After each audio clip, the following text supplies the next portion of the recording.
Hola a todos, bienvenidos una vez más a esto que se llama Católico Conoce tu Fe. El tema de hoy es el Vaticano II y para no equivocarme, o como es una materia muy importante y sobre todo delicada, voy a leer, sobre todo para ganar en claridad. Aunque por ahí pierda dinamismo, lo importante es ganar en claridad, y me pareció bien titular este video como Vaticano II, el intento de una mirada honesta sobre sus controversias. No es novedad que los católicos estamos atravesando una crisis espiritual, moral y doctrinal, pues actualmente ya desde hace un tiempo son muchos los problemas que surgen en estas áreas. El último concilio ecuménico y más todavía el actual pontificado parecen ser causa constante de preocupación e incluso de desesperación entre los miembros de la Iglesia. Sin embargo, no debemos de olvidar la indefectibilidad que su fundador ha prometido para esta, hasta el fin de los tiempos. Mateo 28:20. Sería largo enumerar y mucho más analizar cada uno de los pormenores de dicha crisis, por lo que solo atenderemos a aquella que sucede o se da en el ámbito doctrinal, pues nos parece que cuando las ideas no son claras y no responden a la realidad de la revelación, sino más bien a la mera subjetividad de teólogos e intelectuales de cierto renombre, comienzan a aparecer comportamientos sectarios, los cuales nos dividen y confrontan en vano, haciendo que se pierda del todo el verdadero sentido de nuestra religión, pero sobre todo del mensaje de Cristo. Nos parece oportuno exponer un ejemplo breve sobre la problemática surgida a partir de las diversas posturas e interpretaciones que existen sobre el Concilio Vaticano II, las cuales pueden reducirse a dos: A, clave de ruptura, y B, clave de continuidad con la tradición, y que por otro lado evidencian un completo desconocimiento de la naturaleza real de un concilio universal o ecuménico. No hace mucho, en medios y portales digitales, miembros de la jerarquía eclesiástica declararon que el Concilio Vaticano II, en algunos de sus documentos o proposiciones, debe ser aclarado e incluso rectificado. El problema de estas afirmaciones no consiste solo en el hecho de que son erróneas o que fueron hechas por obispos o cardenales, sino en la cantidad de personas que, haciendo eco de ellas, las difunden como algo posible y aceptable. Es decir, permitiendo que se piense que existe la posibilidad, por mínima que sea, de que los documentos conciliares sean confusos y hasta erróneos, y por tanto objetables. De ninguna manera esto es así, pues no puede ser posible ni admisible discutir sobre la materia doctrinal de un concilio ecuménico, por la sencilla razón de que uno de los sujetos de la infalibilidad, o sea, de la imposibilidad de caer en error en materia de fe y de moral, es el episcopado en pleno, y esta es una verdad de fe, o sea, es una verdad dogmática. En efecto, este es infalible cuando reunido en concilio universal o dispersos por el orbe de la tierra, enseña y propone una verdad de fe o de costumbres para que todos los fieles la sostengan. Nótese que se dice cuando enseña y propone una verdad de fe, o sea, cuando propone definiciones vinculantes que no necesariamente se limitan o reducen a declaraciones solemnes o ex cátedra, o sea, como por ejemplo cuando se declaró el dogma de la Inmaculada Concepción. Por otro lado, y más allá de esto, en la Iglesia estuvo siempre viva la convicción de que las decisiones del Concilio Universal o Ecuménico eran infalibles. Hay que recordarlo eso también. O sea, yo quiero que a medida que voy diciendo esto vayamos tomando nota y repasando el contraste de esto, que no está sacado de mi propia opinión, sino que es parte constitutiva de las verdades en las que creemos, y veamos cuáles son las tinieblas, ¿no?, en todo esto. Dicho esto, nos parece pertinente mencionar que aquellos que dicen, escuchen bien, no es obligatorio someterse a las enseñanzas y documentos del Concilio Vaticano II por haber sido este un concilio meramente pastoral, no dogmático, están sumergidos en una gran ignorancia. Aquellos que afirman esto están sumergidos en una gran ignorancia, de la cual esperamos que Dios los rescate con su gracia, y a todos nosotros, porque acá está la otra, todos nos podemos equivocar. En todos nosotros habita la ignorancia. De hecho, son más las cosas que no sabemos que las que sabemos, e incluso algunas de las cosas que sabemos, las sabemos muy imperfectamente. Entonces, por eso es importante en el tema de la teología o de cualquier otro estudio científico, la humildad, que es una virtud, no recuerdo bien si Santa Teresa decía que en el intelecto la humildad es verdad, es realidad, y en la voluntad justicia. Entonces es justo decir que todos somos capaces de equivocarnos y todos portamos una gran ignorancia en la mayoría de las cosas. Eso no está fuera de discusión. Ahora bien, como nuestra intención es pedagógica y catequética o catequética, no confrontativa de destruir al otro, al error y al otro, sino pedagógica. O sea, nosotros, a la vez que somos educados por nuestros pastores, una vez que recibimos esa enseñanza, podemos transmitirla. Nos parece apropiado citar un ejemplo sobre esta postura, la cual hemos dicho imagina como algo posible corregir o aclarar presuntas ambigüedades de los documentos del concilio. O sea, es inconcebible esto, porque estamos yendo contra un dogma, o sea, contra una verdad indiscutible, que es uno de los sujetos de la infalibilidad es el Concilio Universal o Ecuménico. Eso de que no, porque fue pastoral y no dogmático, no tiene asidero más que en la ignorancia, ya lo dijimos. Por un lado, por una cuestión de respeto, solo expondremos afirmaciones, resguardando, o mejor dicho, cuidándonos de mencionar a nadie en particular. Con esto queremos dejar bien en claro que lo que combatimos son errores y no personas, sean o no consagradas.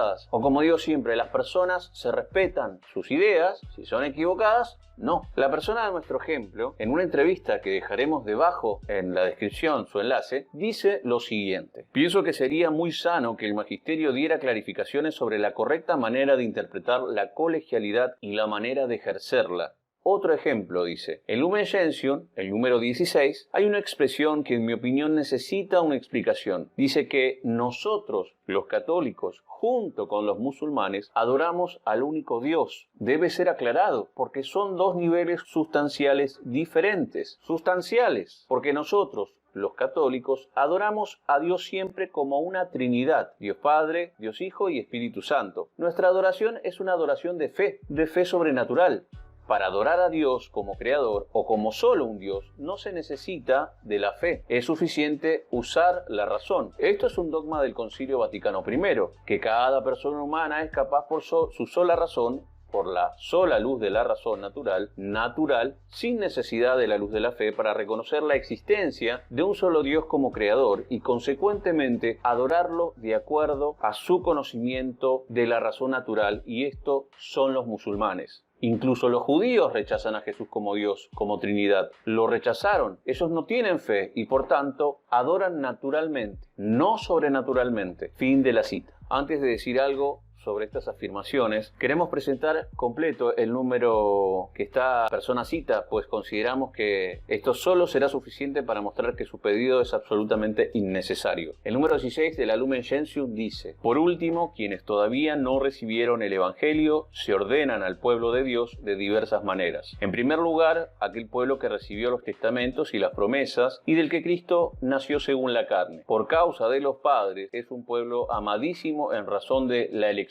pues Dios no se arrepiente de sus dones y de su vocación, pero el designio de salvación abarca también a los que reconocen al Creador, entre los cuales están en primer lugar los musulmanes, que confesando adherirse a la fe de Abraham, adoran con nosotros a un Dios único, misericordioso, que juzgará a los hombres en el día postrero, y el mismo Dios está lejos de otros que buscan en sombras e imágenes al Dios desconocido, puesto que todos reciben de él la vida, la inspiración y todas las cosas. Y el Salvador quiere que todos los hombres se salven, pues quienes, ignorando sin culpa el Evangelio de Cristo y su Iglesia, buscan no obstante a Dios con un corazón sincero y se esfuerzan, bajo el influjo de la gracia, en cumplir con obras su voluntad conocida mediante el juicio de la conciencia, pueden conseguir la salvación eterna. Y la divina providencia tampoco niega los auxilios necesarios para la salvación a quienes sin culpa no han llegado todavía a un conocimiento expreso de Dios y se esfuerzan en llevar una vida recta, no sin la gracia de Dios. Cuanto hay de bueno y verdadero entre ellos, la Iglesia lo juzga como una preparación del Evangelio y otorgado por quien ilumina a todos los hombres, para que al fin tengan la vida. Pero con mucha frecuencia los hombres, engañados por el maligno, se envilecen con sus fantasías y trocaron la verdad de Dios en mentira, sirviendo a la criatura más bien que al Creador, o viviendo y muriendo sin Dios en este mundo, se exponen a la desesperación extrema, por lo cual la Iglesia, acordándose del mandato del Señor que dijo: predicad el Evangelio a toda criatura, procura con gran solicitud fomentar las misiones para promover la gloria de Dios y la salvación de todos estos. Fin de la cita. Como vemos, este pedido de aclaración, el cual presupone considerar que el número 16 de la Lumen Gentium no resulta lo suficientemente claro, es totalmente innecesario, dado que el mismo párrafo habla de quienes todavía no recibieron el Evangelio, y lo dice al principio, o sea, de quienes todavía no adoran a Dios sobrenaturalmente. De hecho, ya casi al finalizar dice expresamente, recién lo escuchamos: cuanto hay de bueno y verdadero entre ellos, la Iglesia lo juzga como una preparación del Evangelio y otorgado por quienes ilumina a todos los hombres para que al fin tengan la vida. Resulta obvio que se está refiriendo a la vida sobrenatural, porque no están muertos, o sea, hay dos vidas según nosotros, o según nuestra fe: la vida natural que recibimos al momento de la concepción, o sea, pasamos del no ser al ser, o sea, la vida como meros seres humanos, no meros, pero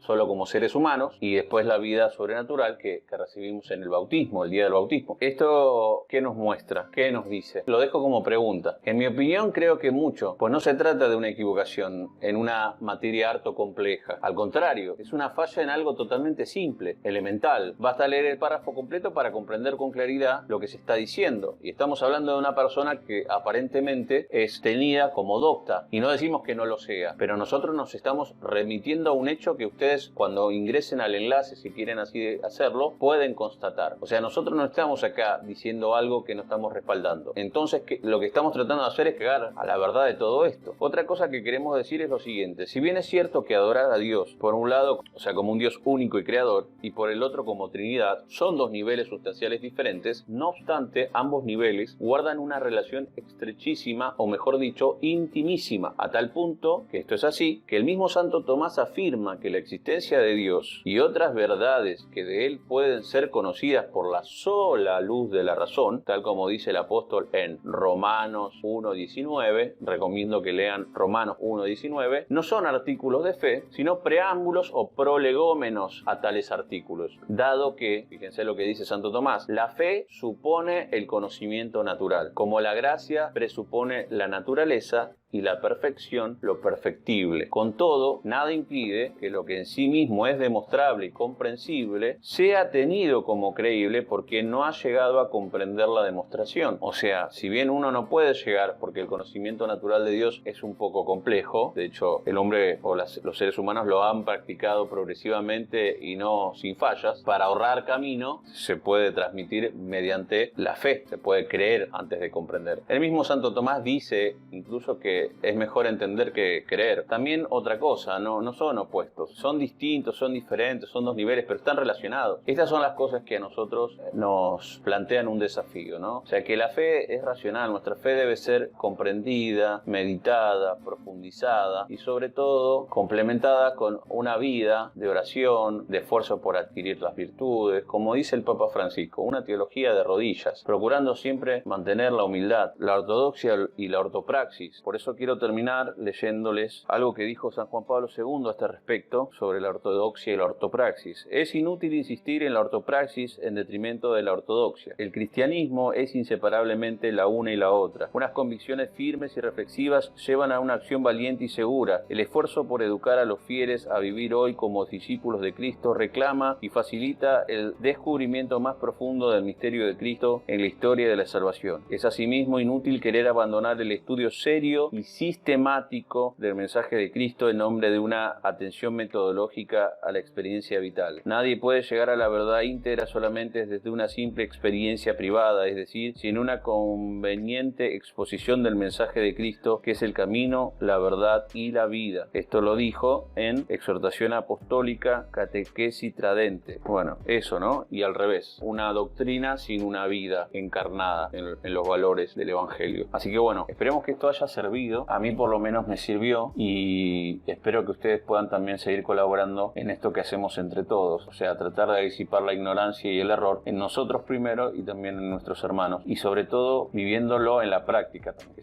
la verdad sea dicha con caridad. Así que bueno, como les digo siempre, hasta otra vez.